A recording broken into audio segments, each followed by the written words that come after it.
In 1492, we were told that Columbus sailed the ocean blue. He sailed around the world, the globe, and discovered North America.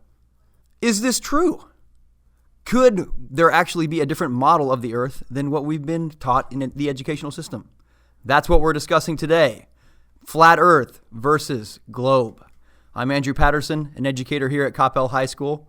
Around the table, we've got some people that are pretty passionate about this subject. Let's see who we got. I'm Sathvik. I'm Bilal. I'm Bhargav. And today, joining us once again is our guest, Ray. Hi, I'm Ray. Thanks for having me. So a couple of weeks ago, we discovered that there is a different perspective on many things we believe to be true. Most interestingly, that the Earth is actually flat and not round as we're told to believe in school. And there's a lot of conspiracy theories behind it, and there's some general solid proof that even I can't dispute that we're going to try to discuss today. And we're also going to discuss the scientific side of why the Earth is round. So Patterson, what are your thoughts on this whole flat Earth, round Earth controversy? What do you believe in? Well, as an educator, I have a role to teach what our content mandates, and that is certainly what we've known throughout science is the globe Earth model. And that's what I grew up understanding was the truth for us. And, we look at NASA and pictures and see pictures of the blue marble, and it seems like we should have no question to it. But one of the other things I teach in my class is to think critically and to ask questions, because as a society, I think it's bad when we just accept everything as truth. And as we were doing this kind of drill of asking questions, we got into a discussion about, well, wouldn't it be weird if the Earth was actually flat? And the more we dug into it, the more difficult it became for us, and for me personally, to say without any shadow of a doubt that the Earth is in fact a globe. Because there's a lot of thought that goes into, and it sounds ridiculous, but the Earth actually being flat. And the more I dug, the more I question what we've been taught. So I think it's important for us to dig into the subject. Where should we begin?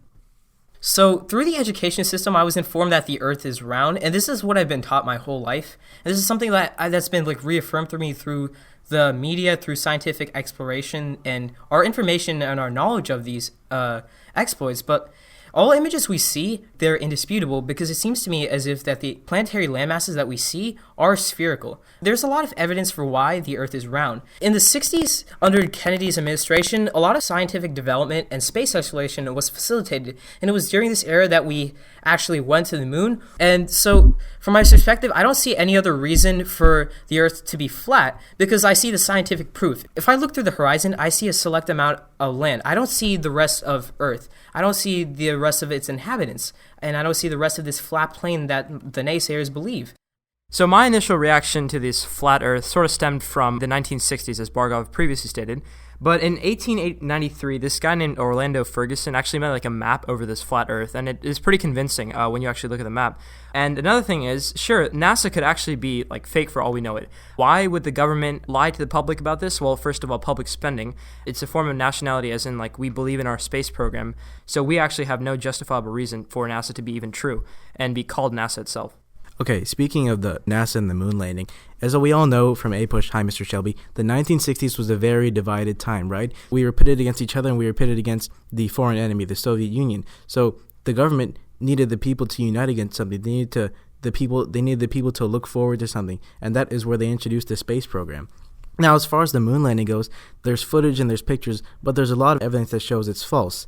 One of the movies that came out, 2001: A Space Odyssey, they say the moon landing was directed by the same director of that, Stanley Kubrick. All the moon landing information that we have is so disputable that we cannot say for sure that it actually happened. So you guys have been discussing NASA and all the conspiracies behind it, but remember, the moon and the Earth have existed long before NASA or the government has existed.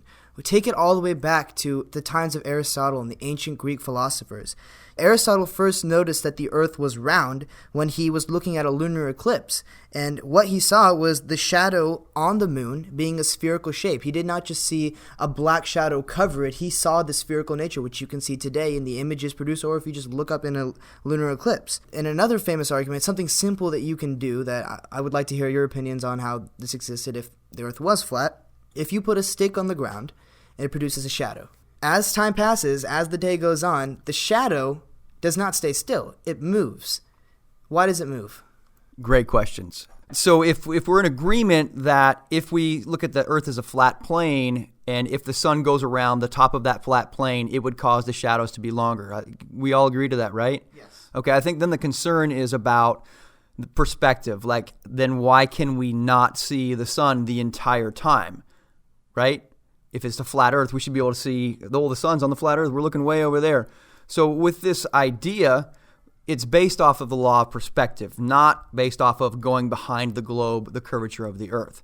So if you think about it, the farther you are away from an object, that object becomes smaller and smaller and smaller until you can't see it. It doesn't necessarily mean that it goes around the globe. And to illustrate that, I thought that might come up in this podcast, so I took a picture. And I know in the podcast you can't see it, but think about going down a long hallway. I mean, it's not even half a mile long. This is the hallway in our school.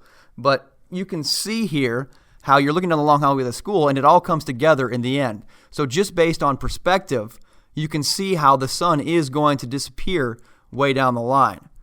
So when you consider the shadow, when you consider the movement of the sun, this is what we're looking at. And the other one you were talking about is the solar and lunar eclipses.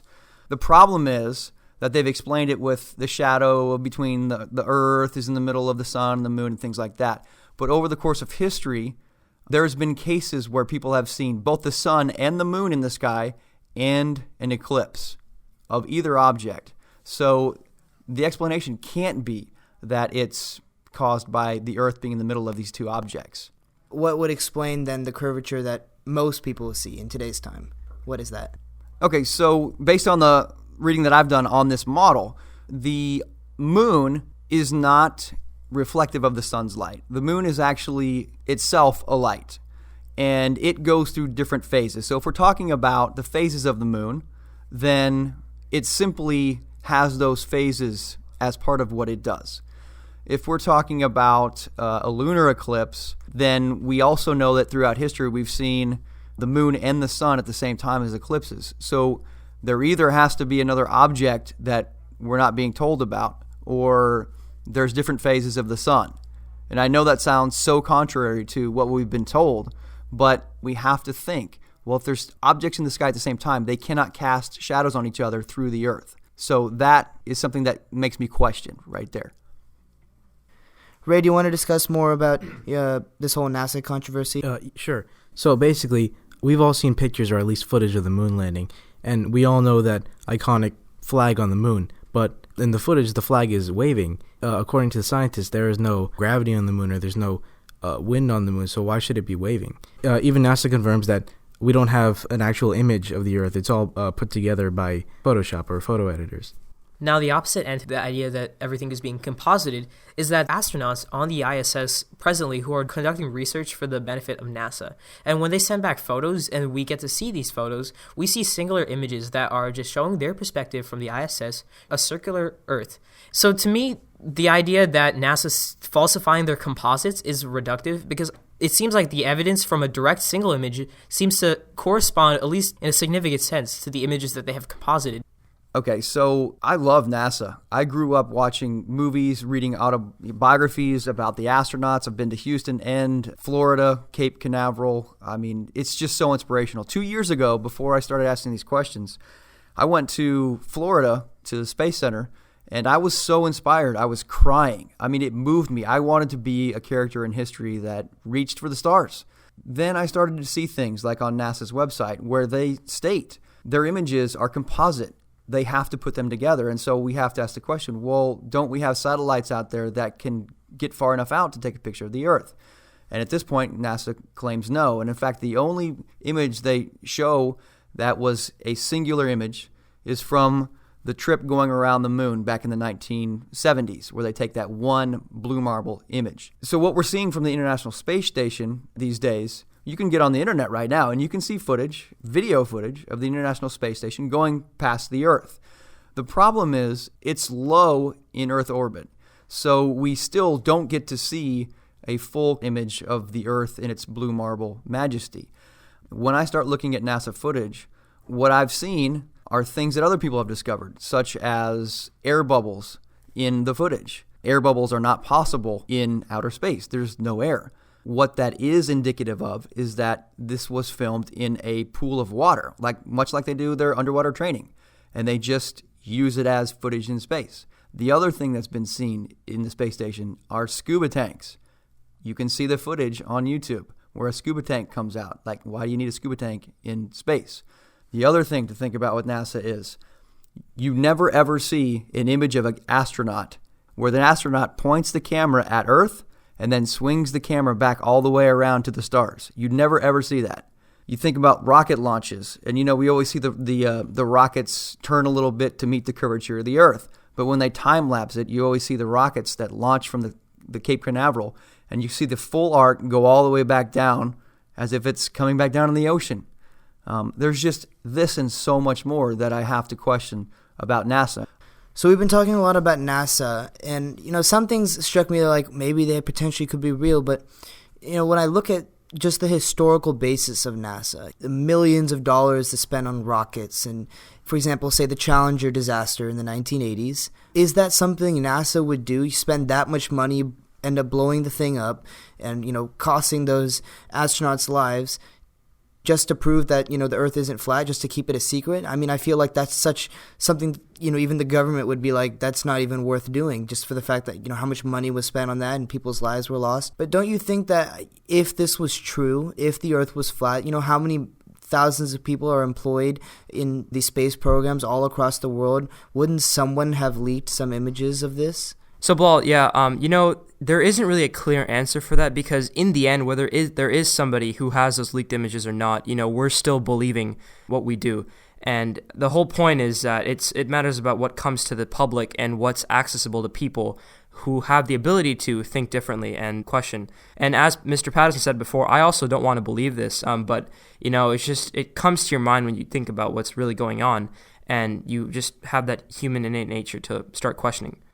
Yeah, to sum it all up, regardless of how strong you believe the Earth is round, regardless of how strong you believe the Earth is flat, you have to keep in mind other people's perspectives, not just out of respect. It goes back the way of religions. If you can't show solid proof, then you just got to be able to respect other people's opinions, other people's beliefs, and move on with your life.